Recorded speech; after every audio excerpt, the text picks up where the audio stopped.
गुरु नानक देव जी ने ये भी कहा, उनके बारे में आता है कि वो गए वहाँ पे किसी की डेथ पे, जैसे बुलाते हैं संतों को, तो चले गए, तो वहाँ सारे रो रहे थे। तो फिर उनका एक शब्द है गुरबाणी में, असा भी उथे जाना, बहुत ही अच्छा शब्द है। तो उनको जब कहा ना भाई आप कुछ कंसोल करो, ये दुखी हैं लोग और ये सारे, तो उन्होंने कहा कंसोल नहीं करूँगा, याद दिलाऊँगा तुमने भी मरना है, ऐसा मत सोचो कि भाई यही मर गया बस खाली। मतलब ये कितनी बड़ी बात है। एक महाभारत में भी ऐसा प्रसंग आता है, स्वामी जी सुनाया करते हैं, आपने सुना ही होगा। वो कहते हैं कि यक्ष युधिष्ठिर संवाद है, उसमें भी सारे पांडव एक एक करके बेहोश हो गए थे, पानी पीने गए, युधिष्ठिर जी बचे। तो यक्ष ने कहा कि मेरे प्रश्नों का उत्तर दोगे तभी जिंदा रहोगे, नहीं तो सारे ही मरोगे। तो बहुत सारे प्रश्न हैं उसमें एक प्रश्न ये भी है, यक्ष ने पूछा किम आश्चर्यम, आश्चर्य क्या है, सबसे बड़ा आश्चर्य। तो युधिष्ठिर ने ये नहीं कहा कि भाई जो संसार के हम कहते हैं 7 जो आश्चर्य हैं उनके बाद, वो कहते हैं बड़े से बड़ा आश्चर्य ये है कि हम अपनी लाइफ में कितने लोगों को खुद कंधे पे उठा के उनकी अर्थियाँ ले जाके अपने नियर्स डियर्स को वहाँ पे छोड़ के आए हैं, फिर भी हमें अपनी मृत्यु की याद नहीं आती। मतलब पता नहीं आदमी कैसा बेहोश है, उसको यूँ लगता है भी दूसरे मरते हैं। अच्छा, उसको अपने मरने का अनुभव भी नहीं है कि मैं भी मरता हूँ या मैं भी मरूँ, उसको ये याद ही नहीं आती। हमारे से कितने छोटे लोग उम्र में मर चुके हैं, हमारे कितने नियर्स एंड डियर्स मर चुके हैं, और हम कैसे पागल हैं, हम ना वहाँ पे कंसोल करने चले जाते हैं कि भाई कोई नहीं, आत्मा तो हमारा है और फलाना ये ना और कुछ नहीं। मतलब हमें एक बार भी, मृत्यु इतना जगाने वाला तत्व है हम लोगों के लिए, जो साधक है ना, अगर उनको केवल इतनी सी बात याद रह जाए कि हमने भी मरना है, असा भी उथे जाना, नानक साहब ने शब्द गा के बताया वहाँ पे। वो तो जो भी प्रवचन करते थे गा के ही करते थे वह। तो ये इतनी बड़ी एक संत एकनाथ हैं महाराष्ट्र के, उनके जीवन की घटना भी मैंने सुनी। वो कहते हैं वो एक जगह प्रवचन कर रहे थे, तो एक सेठ अपने लड़के को लेके, वो नगर सेठ था, तो लोगों ने स्वागत करके उसको सबसे आगे बिठा दिया।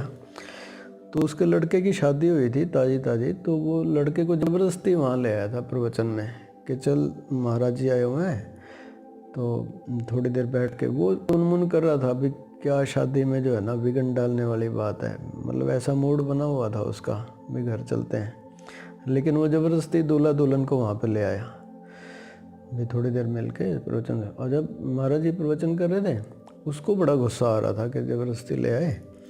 वो बीच में उठ के ना खड़ा हो गया, बोलने लग गया ज़ोर ज़ोर से कि आप ये मंच पे बैठ के इतनी बड़ी बड़ी बातें करते हो, काम नहीं, क्रोध नहीं करना चाहिए, हिंसा नहीं करनी चाहिए, ईर्ष्या द्वेष बहुत गंदी चीज़ें हैं ये वो। बोले सच्ची सच्ची बताओ, छाती पे हाथ रख के, आपको कभी ऐसा ईर्ष्या द्वेष नहीं होता, क्रोध नहीं जगता, काम वासना नहीं जगती, दुश्मनी का भाव नहीं है आप में मन में? मतलब ऐसे क्यों बेवकूफ़ बना रहे हो लोगों को? तो संत एकनाथ, अरे इधर आ जरा, उसकी तरफ देखने लगे और उसको बोले कि तेरे प्रश्नों का उत्तर तो मैं दे देता हूँ, बट तेरा तो भैया तू यहाँ बैठा है, चल ठीक है, बोले 24 घंटे में तो तेरी डेथ होने वाली है, ऐसे बोले उसको, लड़के को। अच्छा, सारे जानते थे भी संत एकनाथ की वाणी सच्ची है, ये झूठ तो इनके मुंह से निकलता ही नहीं। साधु बोले सहज स्वभाव, वो जो बोलते थे वो हो जाता था। तो वहाँ तो कोराम मच गया, वो तो बराती बरूती थे और ये कमाल है, दूल्हा ये कल मर ही जाएगा। किसी को ये अविश्वास नहीं था कि ये झूठ होगी बात, ये सच्ची होगी। तो वो तो सारा डिस्टर्ब हो गया, वो लोग घर चले गए सारे। और अगले दिन संत एकनाथ उस लड़के के घर पहुँचे। ये कहा था ना कि 24 घंटे बाद तेरी डेथ हो जाएगी। और वो लड़का तो उसने अपने को अपने कमरे में बंद कर रखा था और मिल नहीं रहा था किसी से। तो संत ने कहा कि भाई मैंने मिलना है लड़के से। बोले भाई वो तो मिलेगा नहीं। हो तो उन्होंने दरवाज़ा खटखटाया कि महाराज जी आए हैं, एक बार मिल ले। उसने कहा मेरे को किससे नहीं मिलना, मैं ठीक हूँ। तो बोले नहीं एक बार खोल तो सही। तो हो गई। तो वो तो आराम से बैठा हुआ था, बिल्कुल ऐसे शांत और ये वो। तो एक नाथ जी ने कहा कि वो तू कल पूछ रहा था ना कुछ, फिर तू भाग ही आया वहाँ से, मैं तेरे प्रश्नों का उत्तर देने आया हूँ। बोले मेरे को कोई प्रश्न नहीं पूछना, मैं ठीक हूँ, आप जाओ। बोले भाई क्या बात, तुझे उत्तर नहीं चाहिए? बोले चल तुझे उत्तर नहीं चाहिए, मैं तेरे से कुछ प्रश्न पूछता हूँ तो मेरी बात का उत्तर दे। तो मेरे से कल पूछ रहा था ना कि काम वासना नहीं जगती, कि ईर्ष्या नहीं जगती, द्वेष नहीं होता। बोले तू बता, कल से लेके आज तक तूने किसी से हिंसा की है, किसी पे गुस्सा किया है, कोई दुश्मनी निकाली है किसी से? तेरे पास तो 24 ही घंटे थे। बोला ही ना, मेरे तो जहाँ जहाँ भी पंगा था ना, थोड़ा बहुत ईर्ष्या थी, द्वेष था, सबको फोन फान करके मैंने तो माफ़ी मांग ली। मैंने देख लिया कुछ रखा नहीं, ऐसे ही सारी उम्र बिता दी। इससे अच्छा तो कोई भजन ही कर लेते कुछ। तो ये ज़िंदगी तो ख़राब कर ली मैंने। तो बोले मैं यही बताने आया तेरे को। बोले ये पता क्यों हुआ है, तेरी दुश्मनी क्यों ख़त्म हो गई, ईर्ष्या क्यों नहीं है तेरे मन में? बोले तेरे को याद है कि मरना है। बोले मैं छाती ठोक के कह सकता हूँ कि मेरे में भी ये सब नहीं है, क्योंकि मैं याद रखता हूँ मैंने मरना है।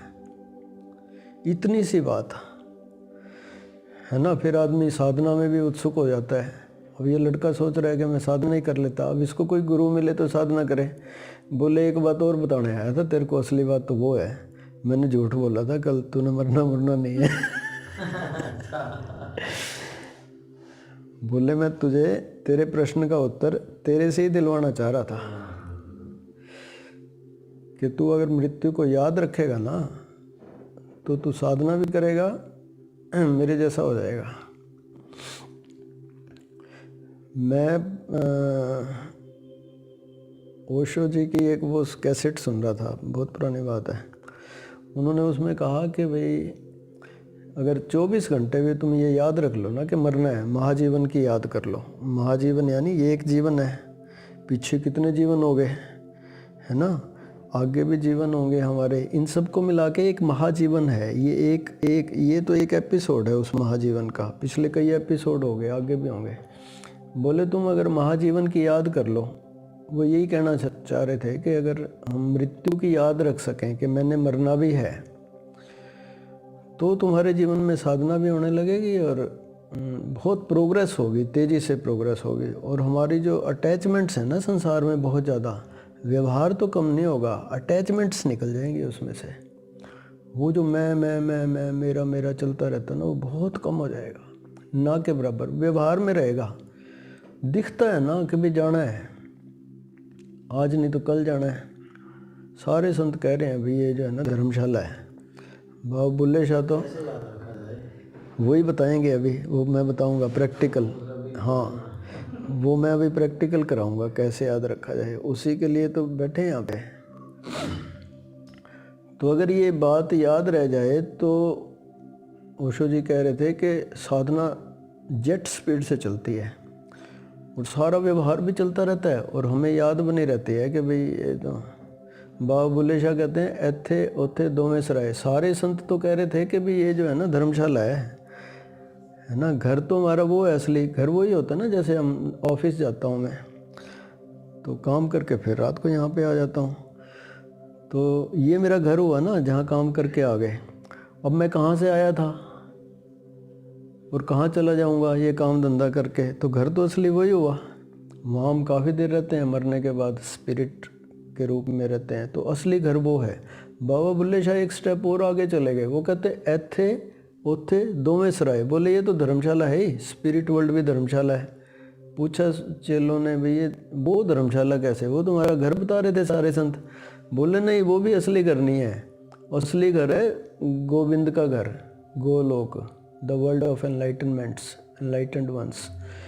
भाई वहाँ भी हम टेम्परेरी हैं, हम जहाँ से बिछड़े हैं, जहाँ परमात्मा के वहाँ से आए हैं वहीं जाना है हमने, असली घर हमारा वो है। तो साधना करके कर के ना वो भी हमारा टेम्परेरी घर है, वहाँ से भी हम जाएंगे, ये तो पक्का है ही टेम्परेरी। तो केवल इतनी सी बात की अगर हमारी याद बनी रहे तो साधना बहुत अच्छी होती है। एक उसमें इसको कहते हैं अमृत, अमृत की साधना। एक हमारे यहाँ संप्रदाय भी है अमृत, वो करनाल में क्या है, अमृत चौक है, क्या है वो, अमृत कुटीर है, कुछ ऐसे कुटीर है, उन्होंने अपने संप्रदाय का नाम ही ये रखा हुआ है। वो उसकी साधना कराते हैं कि मेरा होना जो है ना, it is ever lasting eternity. मैं गया उनके यहाँ एक बार, मतलब वो कहते हैं कि मुझे अपने स्वरूप का बोध नहीं है, मैं अपने आप को ये फिज़िकल बॉडी समझता हूँ ना। अगर मुझे अपने उस स्वरूप का बोध हो जाए जो कि कभी नहीं मरता, शरीर तो मरेगा लेकिन मेरी आइडेंटिटी गलत हुई पड़ी है, मैं इसको मैं मानता हूँ, इसलिए मृत्यु का डर है। और वो कहते हैं कि मृत्यु का डर बड़े से बड़ा डर है, हमें पता भी ना हो। कोई लोग बड़े दिलेर होते हैं, उग्रवादी बड़े दिलेर होते हैं, मरने मारने पे तैयार, वो कहते हैं मरने का डर नहीं है। सब कॉन्शियस में सबके है, उनके मृत्यु का डर नहीं है, लेकिन छोटे मोटे डर बहुत होते हैं। वो कहते हैं ये जो छोटे मोटे एप्रीहेंशंस है ना, ये ना हो जाए, ये ना हो जाए, चोरी ना हो जाए, फलाना ना हो जाए, कोई एक्सीडेंट ना हो जाए, सस्पेंड ना हो जाए, नौकरी ना चली जाए, यश मान पद ये छूट ना जाए, ये सारे डर क्या है, मृत्यु का डर है। उसके छोटे छोटे वो हैं, संस्करण है ये। मृत्यु का डर अगर निकल जाए ना हमारे मन से, अनुभव से, प्रवचन से नहीं, पर उपदेश कुशल बहु तेरे जे आचरहि ते नर नग नेरे। मेघनाथ की डेथ हो गई, वो उनकी घर माँ जो है सुनैना, क्या नाम था, कुछ और नाम था, वो विलाप कर रही थी, तो रावण समझाने चला गया, है ना, कि भाई कुछ नहीं, आत्मा तो अमर है, कोई मरता नहीं, फलाना ढिमका। लेकिन जैसे ही वहाँ से उठा और उसको भी पुत्र मोह था और सारा था, फिर वो भी जाकर डिप्रेशन में चला गया। तो तुलसीदास जी ने लिखा कि अभी अभी उपदेश कर रहा था कि कोई मरता नहीं, अब खुद डिप्रेशन में चला गया, इतना उदास हो गया कि एक ही बेटा था ताकतवर, बाकी तो सारे ऐसे ही हैं, वो भी मर गया। तो मृत्यु का डर और जितने भी एप्रीहेंशंस हैं, छोटे छोटे डर हैं, वो हमारी ज़िंदगी से जा ही नहीं सकते, भूल ही जाएं हम जब तक मृत्यु का डर बना हुआ है। तो ये पता चले कि मैं अमृत हूँ, अमृतस्य पुत्रः, ये हमारा वेद कह रहा है बार बार, वो भी अधूरी बात है। अमृत का पुत्र नहीं, मैं खुद अमृत हूँ। उसका बोध, कहते रावण को भी इसका बोध था, रावण ज्ञानी बहुत था। रावण की इतनी तगड़ी वो थी अपनी आइडेंटिटी उस अमृत से, उसको ये पक्का पता था कि मेरे को कोई मार नहीं सकता, इसलिए वो सबसे पंगे लेता था, देवताओं से इधर उधर सब पे चढ़ाई कर लेता था वो। और राम जी ने कितनी दफ़ा उसको प्रतीक रूप में कहानी है कि राम जी उसका सिर काटते थे, वो फिर जुड़ जाता था, यानी रावण मर नहीं रहा था, कितना ही घायल हो गया, वो मरा नहीं। तो कहते हैं विभीषण ने कहा कि भाई इसको मारना हो ना तो इसका अमृत नष्ट करना पड़ेगा। वो अमृत नष्ट नहीं, अमृत भाव नष्ट करना था। उसको कैसे ही पैनिक ही कर दो कि वो भूल जाए कि मैं अमृत हूँ, वो बॉडी से आइडेंटिफाई हो जाए, इतना विचलित हो जाए, इतना विकल हो जाए शरीर उसका, इतना चीर फाड़ कर दो कि वो भूल ही जाए। फिर जब बॉडी से आइडेंटिफिकेशन होएगी तब मरेगा ये। तो उन्होंने कहा कि इसकी नाभि कुंड में ना अमृत है, वो तो कहानी के रूप में है कि नाभि कुंड में अमृत है, इसको यहाँ पे मारो, इसका अमृत सूखेगा ना तब ये मरेगा। तो वो अमृत कुंड हमारे सबके यहाँ है। अभी मैं जो प्रयोग आपको कराऊंगा वो अमृत का ही प्रयोग कराएंगे, नाभि से ही कराएंगे। दोनों तरह से प्रयोग हो सकता है, सहस्त्रार से भी हो सकता है, यहाँ से भी। वो जो हमारे अंदर जिसको हम आत्म स्वरूप कह रहे हैं, वो जो निराकार नहीं हूँ जैसा, वाइड शून्य जैसा, उसको हम जान लें, उससे हमारी आइडेंटिटी हो जाए कि दिस इज़ मी, तो फील होता है कि ये तो कभी मरता नहीं। नानक देव जी कहते हैं आद सच जुगाद सच है भी सच नानक होसी भी सच, है ना। ये जो इटर्नल तत्व है, इससे हमारी आइडेंटिटी जब तक नहीं होगी मृत्यु का भय नहीं जाएगा, क्योंकि ये तो मरेगा, पक्का मरेगा, और वो जो मैं हूँ वो कभी मरता नहीं। तो ये बात जो है ना हमें अनुभव से ही जाननी है, तभी जाके हमारा मृत्यु का डर और सारे डर सारी चिंता ये उससे समाप्त होगी। तो प्रयोग में चलते हैं। हाँ पूछ लो। हाँ बात चल रही है मृत्यु की। इसका मैंने अपने मेरे डैडी थे वो ना रोज जब सुबह पाठ करते थे ना, मत्था टेकते थे, तो रोज उनका नियम था, और हम तो बचपन से सुनते आ रहे, ईश्वर और मौत को हमेशा याद रखो। डेली कहते थे, डेली। और हम बच्चे थे सारे कहते थे कि डैडी तुसी रोज ही मरना मरना करते रहते हो।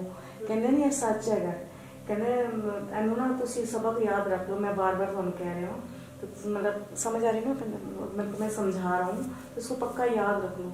और हम लोगों को ना कभी कभी इरिटेशन होती थी भी हम लोग बच्चे रोज हमारे को ये चीज़ कहते थे, और ये उनकी विल पावर इतनी थी ना सर, वो डरते नहीं थे किसी से। मतलब उनको चाहे पुलिस वाला जाए, पुलिस वालों के भी हाथ मोड़ के चले जाते थे, कहते तुसी तो एवं दी कमाई खाई, मैं सुच्ची कमाई खाई। एक अंदर से उनके अंदर वो थी पावर। और अपने जब जाना था ना 6 महीने पहले से कहना शुरू कर दिया था हमें कि जो मेरे को काम कराने में करा लो, मेरे को टाइम करके। और उसी टाइम पीरियड के बीच में गई और अपनी पूरी तैयारी, जैसे लोग तो जीवन की तैयारी कराते हैं, हमारे डैडी ने अपनी अंतिम समय की भी तैयारी करा के गए। उनको थोड़ा ना हियरिंग प्रॉब्लम हो गई थी, एज फैक्टर कह रही या कुछ भी। तो कहते थे मैं थानू लगे ना भी तुम्हें लगेगा मेरी तबीयत खराब है तो मेरे को कुछ भी याद मत दिलाना, चाबी कहाँ पड़ी है या ये कुछ भी नहीं याद दिलाना संसार का, बस राम राम जपते थे अंदर से। हमने नहीं लगता था, कभी आंखें बंद करके बैठे हैं, नींद आ गई होगी। तो एक बार मैंने कहा क्या आंखें बंद करके डैडी तुसी बैठे हो, जो वही कहने तो स्वामी जी को जाने, महाराज जी के शिष्य वो भी थे, कहने मेरा बूढ़ा शरीर हो गया, मैं नहीं जा सकता। कहते लेकिन मैं अंदर से राम राम को याद करता रहता हूँ, हमेशा मेरे अंदर मैं भगवान का नाम जपता रहता हूँ। तो उन्होंने एक बार ऐसे बताया, तो फिर मैंने कहा अच्छा। तो कहते जब मैं तुम्हें लगे ना मेरे तबीयत खराब, मेरे को सुनाई राम राम ही मेरे कान में बोलना, और कुछ नहीं बोलना आपने। और अगर मेरे को सुनाई ना दे तो मेरे आगे रामचंद्र जी की फोटो रख देना। मतलब मैं अंतिम समय में ना राम का नाम लेके दुनिया से जाना चाहता हूँ। उन्होंने पता नहीं किस तरीके से संसार देखा उसमें, और यही हुआ जब अंतिम उनका। और चल कहते ये भी कहते थे मैं चलते फिरते जाना चाहना हूँ, और कॉन्फिडेंस से कहते थे कि मैं चलते फिरते ही जाऊँगा। एक बंदे को अंदर से कॉन्फिडेंस होता है, मैं बीमार होके बेड पे पड़ के नहीं जाऊँगा। और यही बात हुई है, सुबह सब पूरा सबसे मिले हैं पूरा दिन, बस विदिन 2 आवर्स। वो साइलेंट हार्ट अटैक ही था, उसी का हमें पता नहीं चला अटैक हुआ। तो मेरे को ना उनकी बात लेसन पढ़ा रखा था कि भाई मेरे को कुछ याद नहीं दिलाना। तो मैंने मंदिर से गंगा जल से डाला, मेरे को फ्रिज तक पहुंच जाएगा। मैं डैडी जो राम श्री राम बोलो, श्री राम बोलो। उनके अंदर तक वो राम नाम बसा हुआ था, इन जो भी अंदर कॉन्शियस जो भी था, तो वो श्री राम ही बोलने लगे उससे। उनको कुछ भी याद नहीं था, लास्ट मोमेंट तक हॉस्पिटल जाने तक भगवान का नाम लेते लेते गए पूरे। तो एक तरह से तो देखो अपने जीवन में लाइव उनको देखा, फिर ऐसे वो संसार से गए। और इवन रात को जब उनका शरीर छूटा और हम लोग दोपहर 1-1:30 बजे लेकर गए उनको, तब तक कुछ भी, जैसे वो लोग बोलते हैं ना चेंजेस हो जाते हैं, बॉडी ऐसे हो जाती है 1% वैसे चेहरे पे शांत स्वरूप में बिल्कुल गए। स्वामी जी का फिर फ़ोन आया था हमें 3-4 दिन बाद। मैंने बोला महाराज जी ऐसे ऐसे शरीर छूटा। उनका कह बेटे तू उनकी तो चिंता मत कर, वो तो सीधा हरिधाम चलेंगे। क्या ऐसी गति तो है ना भाई, संतों को भी कभी कभी संत इतने जन्मों तक नाम लेते रहते हैं, तो अंत समय कहते हैं ना जिसका राम का नाम निकल जाए तो क्या मुक्ति हो जाती है, मोक्ष हो जाता है। तो इस चीज़ में तो हम हमारे पास इस तरह से। इसमें एक बात ये भी है कि जैसे हम सोचते हैं ना भी संत जो है ना बार बार कहते हैं मृत्यु को याद करो, तो बच्चों को बहुत बुरा लगता है। एक्चुअली संत डरा नहीं रहे होते, मतलब या कोई भी लोग, वो हमें सिर्फ याद दिला रहे होते हैं। डरने की बात नहीं है, बल्कि वो कहते हैं कि अनुभव कर लो ना, डर क्यों रहे हो, क्योंकि मरता तो कोई है ही नहीं। डर तो इसलिए है कि ये तो मरेगा इसलिए डर लगता है, अदरवाइज तो काहे का डर है फिर। तो ये अनुभव हो जाए मुझे कि मैं वो हूँ जो कभी नहीं मरता, इसके लिए सारी साधना है। चलिए तो ये प्रयोग करते हैं। आराम से लेट जाओ। हमें ये अनुभव करना है कि हमारे अंदर वो कौन सा तत्व है जो मैं हूँ। ये बाहर का मैं तो इल्यूजनरी है, झूठा है। भीतर उस तत्व से जुड़ना, उसको जानना, अनुभव करना, जो कभी नहीं मरता, और वो मेरा होना है जो अमृत है। अमृत, लोग अमृत का गलत अर्थ निकालते हैं। वो कहते हैं कोई ऐसा लिक्विड है, पुराने ग्रंथों में सोमरस की भी बात हुई कि जिसको पी लें तो व्यक्ति अमर हो जाएगा। ऐसा नहीं है। अमृत यानी जो मरता नहीं, वह तत्व, वो तत्व हम सबके भीतर है। बस उसको जान लें कि वो है और वही मैं हूँ। ये अमृत का अनुभव है। एक बार उसको जान लें, उससे आइडेंटिटी हो जाए, फिर मृत्यु का भय सदा सदा के लिए विदा हो जाता है।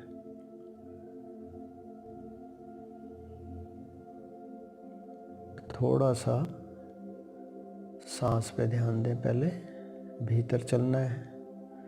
सांस पुल की तरह है हमारे शरीर और उस अमृत तत्व के बीच में जो कि मैं हूँ।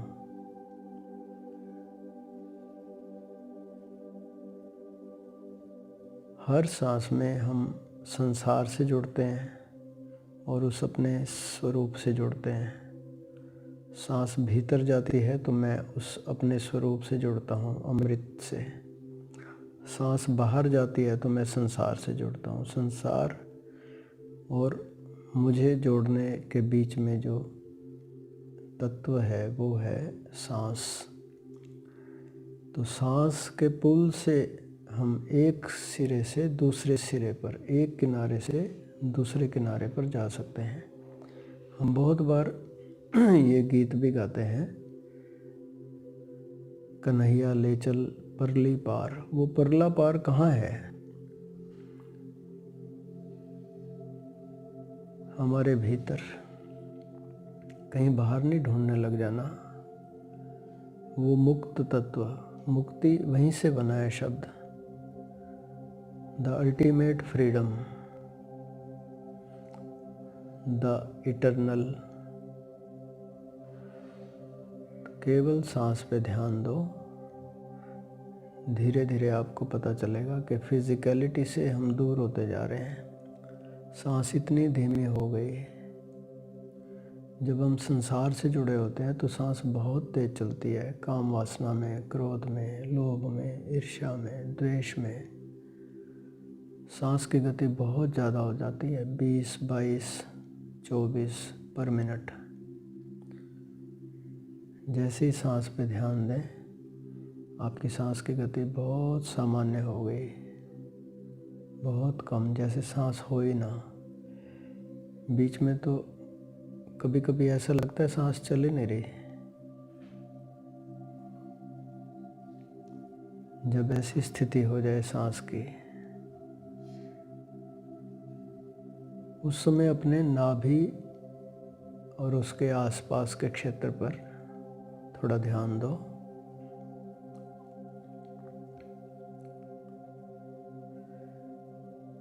ये है वो जगह जहाँ हमें अमृत का आभास होता है। सहस्त्रार पर भी होता है, लेकिन यहाँ पर भी होता है।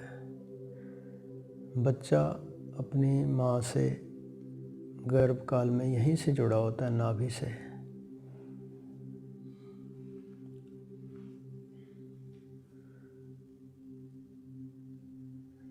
नाभि बहुत ही सेंसिटिव चक्र है। केवल उस पर ध्यान दें।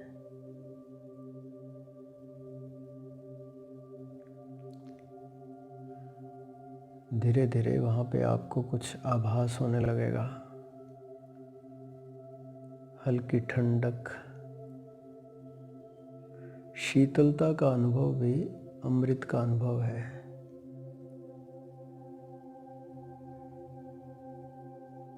एक गहरी शांति,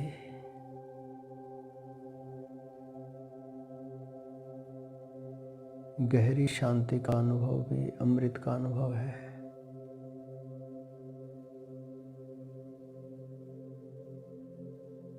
भगवान बुद्ध एक शब्द यूज करते थे, तथाता। तथाता का अनुभव भी अमृत का अनुभव है। तथाता यानी suchness, things are like that, एक पूर्ण समर्पण, पूर्ण समर्पण की दशा। जैसे जैसे हम नाभि के तल पर जुड़ते जाएंगे, गहरा गहरा और गहरे जुड़ते जाएंगे, वैसे वैसे सारे अनुभव होने लगते हैं। ऐसा लगता है जैसे जैसे बाम लगाते हैं और हल्की सी ठंडक की फीलिंग होती है, इवेपोरेशन की फीलिंग होती है। थोड़ी देर अगर नाभि और उसके आसपास करीब 1-1.5 इंच नाभि की गहराई में, नाभि के चारों तरफ ध्यान रखना है।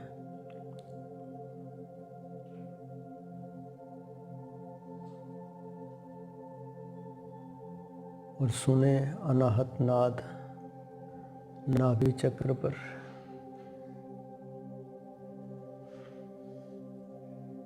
फील करें the source of this cosmic sound is your Naval centre.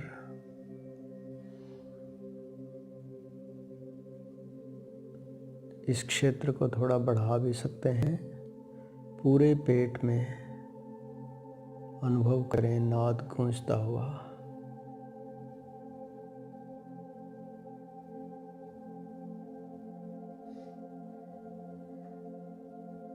And now you can feel the blankness over there.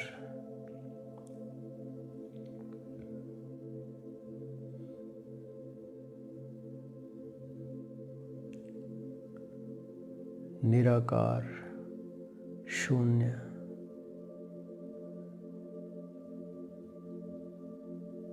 अंधेरा जैसा, घुप अंधेरा नहीं, कुछ कुछ मिल्की डार्क, ब्राउनिश ब्लैक, संध्या काल का जैसे समय होता है।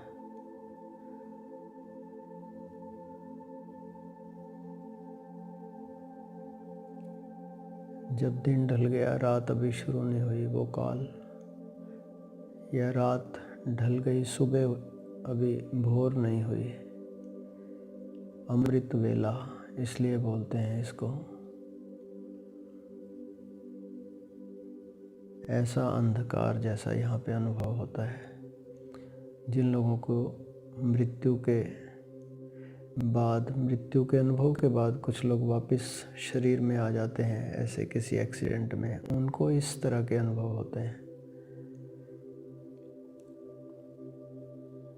धीरे धीरे फील करो ये डार्कनेस, ये शून्यता, ये बढ़ती जा रही है, फैलती जा रही है। अपने आसपास पूरे शरीर में इसको अनुभव करो, पूरे शरीर से बाहर फैलता हुआ अनुभव करो। इस पूरे रूम में उस ब्लैंकनेस को फील करो और इसको फैलने दो जैसे गुब्बारा, कोई बहुत बड़ा गुब्बारा, उसमें हवा भरती जाए, ऐसे ये निराकार फैलता जा रहा है, फैलता जा रहा है।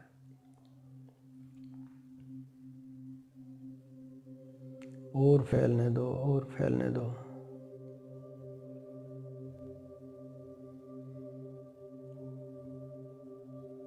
ये अंधकार असीम है, अनलिमिटेड, अनंत है, अनहद, नाद से गूंजता हुआ ये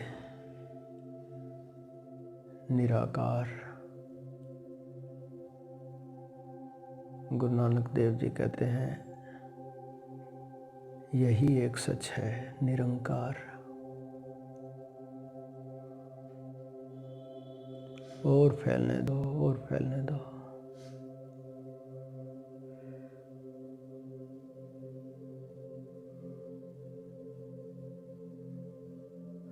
जैसे जैसे ये अंधकार फैलता जाए, निरंकार अपने को बिल्कुल विलीन होता हुआ अनुभव करो। तुम्हारी सत्ता इसी में विलीन होती जा रही है। Slowly slowly let your self merge into it.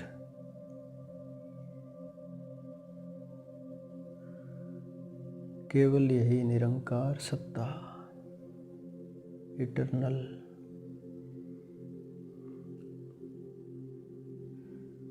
अचानक आपको फील होएगा कि यू आर इट। यही तो हूँ मैं।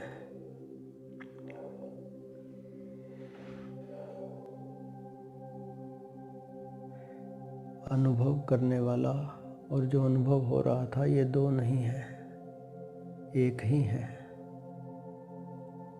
I am it. A new identification.